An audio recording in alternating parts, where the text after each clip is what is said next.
तो प्यारे बच्चों, स्वागत है आपका फास्ट एंड पॉलिटिक्स में। और हम आपको तैयार है ले जाने के लिए टाइम की जर्नी पर। तो कमर कस लीजिए और चलिए हमारे साथ। अब तक तो हमने आपको नेपोलियन के लास्ट तक की कहानी 1813 तक बताई थी। अब हम आपको बताएंगे the rise of idea of nationalism. Nationalism का जो आइडिया था ये यूरोप में फैला कैसे। नेशनलिज्म, एक होने की भावना, the feeling of one nation, ये लोगों के बीच में आया कैसे। उस समय के लोगों की ज्योग्राफिकली सिचुएशन क्या थी और लोग किस तरीके से इसको डील करते थे, किस तरीके से इसको लेते थे, समझते कैसे थे इसके बारे में।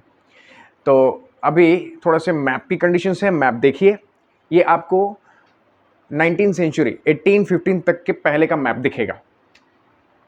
अच्छा, इस मैप में आप जर्मनी और इटली खोजिए। आपको जर्मनी और इटली इस मैप में नहीं मिलेंगे, खोजिए। क्यों? क्योंकि जो आज की जर्मनी और इटली है ये एक्चुअल में छोटे छोटे कैंटोन्स, मोनार्कीज और डचीज में बटी हुई थी। मतलब छोटे छोटे टुकड़ों में ऐसे जो एटोनॉमस हैं, एक दूसरे से कोई कनेक्शन नहीं और अपने अपने में एक एक ऑब्सोल्यूटिस्ट रूलर इन पर रूल करता था। अब इन छोटे छोटे टुकड़ों में कोई कलेक्टिव आइडेंटिटी नहीं थी। कलेक्टिव आइडेंटिटी, जिस पर मैंने पिछले वीडियो में बहुत जोर दिया था, एक होने की कोई फीलिंग नहीं थी। अब कितने डिफरेंट टाइप के लोग थे, इसके लिए आपको हम एक एग्जाम्पल देते हैं हैब्सबर्ग एम्पायर का। यूरोप के मिडिल यूरोप में, मान लीजिए मिडिल यूरोप में लगभग हैब्सबर्ग एम्पायर पड़ता था, जो ऑस्ट्रिया और हंगरी पर शासन करता था। ऑस्ट्रिया हंगरी, हैब्सबर्ग एम्पायर, एक एम्पायर। अब इसमें जो लैंग्वेज बोली जाती है, जो लैंग्वेज बोलने वाले लोग थे, इनको देखिए। अभी मैं एरिस्टोक्रेट की बात करूंगा। एरिस्टोक्रेसी, बड़े लोग, जो सिर्फ बड़े लोगों की लैंग्वेज थी। अब एल्प्स रीजन के जो टिरोल थे, ऑस्ट्रियंस थे और सडेटनलैंड के लोग थे, ये जर्मनी ज्यादा बोलते, जर्मन भाषा बोलते थे। They are the German speaking. While आप जेनोवा में देख लीजिए, लैम्बॉर्डी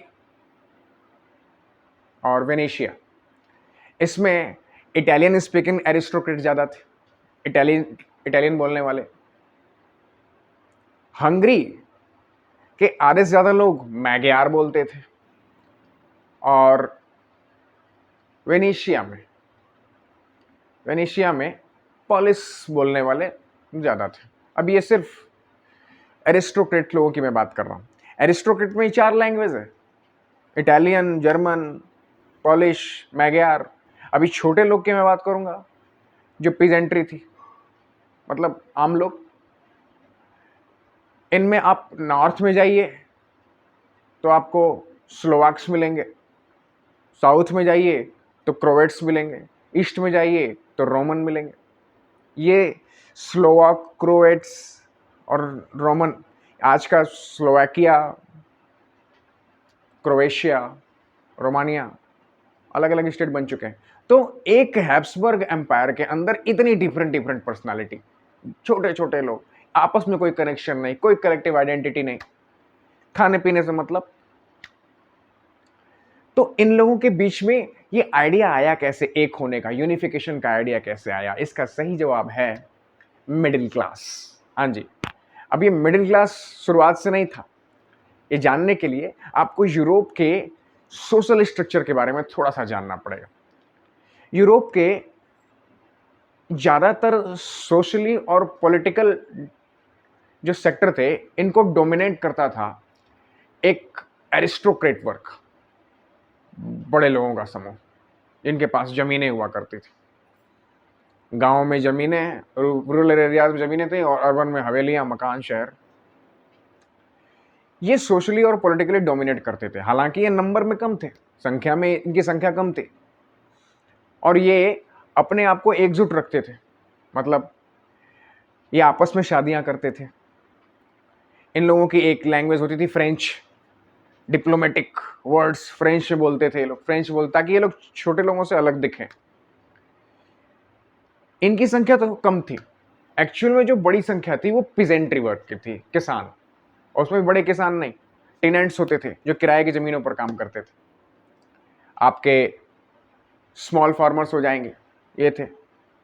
और मिडिल और ईस्टर्न यूरोप में तो सर्फडम चलता था, सर्फडम, वहाँ सर्फ काम करते थे। सर्फ क्या है? एक तरीके से लैंड स्लेवरी कराई जाती थी बिना किसी तनख्वाह वनख्वाह के। तो ये हालत थी, या तो अमीर या तो गरीब। अब शुरू हुआ इंडस्ट्रियलाइजेशन और अर्बनाइजेशन का दौर। इंग्लैंड में 70-50 के आसपास या उससे बाद इंडस्ट्रियल रिवॉल्यूशन आ गया, इंडस्ट्रियलाइजेशन होने लगा। और यही काम, यही इंडस्ट्रियल रिवॉल्यूशन, ये इंडस्ट्रियलाइजेशन जर्मनी और फ्रांस में 19th सेंचुरी में जाकर के हुआ था। अब लोग कहते हैं ना कि एक छोटा सा Britain most of the world को कैसे कंट्रोल करता था, इसका जवाब यहाँ है इंडस्ट्रियल रिवॉल्यूशन। ब्रिटेन में पहले हो गया, पावर आ गई। अब जब इंडस्ट्रियलाइजेशन होगा, अर्बनाइजेशन होगा, तो एक नया क्लास ऑफ पीपल आएगा जिसको हम कहते हैं वर्किंग क्लास। उन इंडस्ट्रीज में, उन फैक्ट्रीज में काम करने वाले लेबर, बिजनेसमैन और इंडस्ट्रियलिस्ट्स, वर्किंग प्रोफेशनल्स, ये जो 9 to 5 आज जो हम लोग काम करते हैं 9 to 5 वाले वर्किंग जॉब, वो काम करने वाले लोग थे। ये लोग एजुकेटेड होते थे और इनके पास पैसे भी थे, ठीक ठाक पैसे भी थे। इन लोगों को बात ये अखरती थी, कौन सी? मोनार्कियल, स्पेशल प्रिविलेजेस टू, जो एरिस्टोक्रेट्स को स्पेशल अधिकार दिए जाते हैं, ये अखरती थी कि नहीं, राइट टू इक्वालिटी ये होनी चाहिए। तो यहां इन लोग के दिमाग में आइडिया ऑफ नेशनलिज्म आया। अब ये जो आइडिया ऑफ नेशनलिज्म है, इसको उस समय एक वर्ड दिया जाता था जिसको हम कहते थे लिबरलिज्म। लिबरलिज्म या लिबरल नेशनलिज्म। लिबरल जो वर्ड है ये लाइबर से बना है, लाइबर मतलब फ्री, आजाद। आजकल लिबरल को और नेशनलिस्ट को एकदम अलग अलग कर दिया जाता है, ऐसा नहीं था स्टार्ट में। लिबरल नेशनलिस्ट एक साथ होते थे। तो ये जो लिबरलिज्म था ये दोनों स्तर पर था, सोशल स्तर पर भी था, इकोनॉमिक स्तर पर भी था। तो पहले सोशल की बात कर लेते हैं। जो सोशल में आपका न्यू मिडिल क्लास है, ये जो नया मिडिल क्लास था, इसके दिमाग में ये लिबरलिज्म था। इसका मतलब था इक्वलिटी बिफोर लॉ इंश्योर किया जाए। सबसे पहले तो ये एरिस्टोक्रेसी हटाइए, मोनार्कियल रूल हटाइए, जो ऑब्सोल्यूटिस्ट रूलर है, निरंकुश शासन, इसको हटाइए। दूसरी चीज इक्वलिटी बिफोर, सब बराबर है एक कानून की नजर में। अपना एक कॉन्स्टिट्यूशन हो, अपना संविधान बने, और जो गवर्नमेंट होगी ये लोगों की सहमति से बने। लोग इलेक्ट करके गवर्नमेंट को भेजें। ये कुछ पॉइंट्स थे। अब इलेक्ट करने, इलेक्शन से ये मत समझ लीजिएगा कि यूनिवर्सल सफरेज के ये लोग हिमायती थे। यूनिवर्सल सफरेज की बात नहीं होती थी। यूनिवर्सल सफरेज का मतलब सबको वोट देने का अधिकार हो, ये नहीं होता था। याद करिए फ्रेंच रिवॉल्यूशन, दो class of people, active, passive.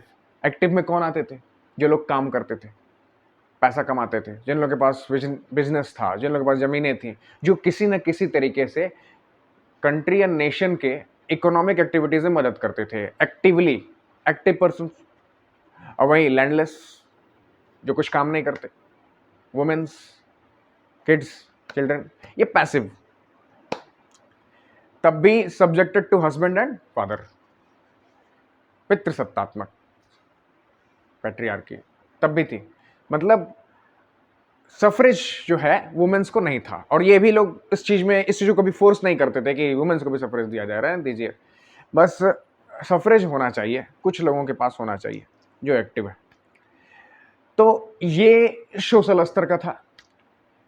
अब नेशनलिज्म फैलाना है तो बिना पैसे के तो बात नहीं बनती, पैसा इन्वॉल्व होना चाहिए। तो इकोनॉमिक स्फीयर में भी इन लोगों की मांग थी कि लिबरलिज्म आए। तो इकोनॉमिक स्फीयर में लिबरलिज्म कैसा था? जो जर्मन स्टेट्स पीपल थे इसको लेकर के बड़े मुखर थे, बहुत मांग करते थे कि इसको किया जाए। दिक्कत क्या थी? जैसे हम आपको बताते हैं, याद करिए फ्रेंच रिवॉल्यूशन में नेपोलियन ने जब कुछ चीजें जीती थी, जब जगहें जीती थी, उसमें 39 स्टेट्स का एक कन्फेडरेशन बनाया था, जर्मन कन्फेडरेशन। 39 स्टेट्स का, उनकी अपनी अपनी करेंसी और अपने अपने वेट और मेजरमेंट के तरीके होते थे। 39 करेंसी, 39 वेट मेजरमेंट तरीके। जैसे आपको हैम्बर्ग से न्यूरेमबर्ग जाना है, तो हैम्बर्ग से न्यूरेमबर्ग के बीच में 11 स्टेट्स पड़ते थे, 11 राज्य, 11 स्टेट्स पड़ते थे। अब 11 स्टेट्स का मतलब है 11 टैक्स चेक पॉइंट्स। 11 जगहों पर आपको सामान को ले जाने में टैक्स पे करना पड़ेगा। हर चेक पॉइंट पे 5%, 5%, और ये 5% उनके वेट और मेजरमेंट पे डिपेंड करता था, और वो भी अलग अलग था। जैसे मान लीजिए कि हम कोई कपड़ा ही लेके जा रहे हैं, क्लॉथ, तो उस समय एक मेजरमेंट चलती थी LA, ELLE। जो LA थी, ये एक LA में कितना क्लॉथ होगा, ये सबका अलग अलग था। तो बड़ी दिक्कत, बात बात पर करेंसी एक्सचेंज करिए, बात बात पर मेजरमेंट बदलता है। 1 मीटर लेकर एक LA लेके चले थे, आगे जाकर के वो हाफ LA रह गया, कहीं वो 1.5 हो गया। तो इसको हटाने के लिए प्रशिया की पहल पर जर्मन कन्फेडरेशन ने एक कस्टम यूनियन बनाया, जोल्वेरिन, ZOLLERIN बुक। तो जोल्वेरिन था।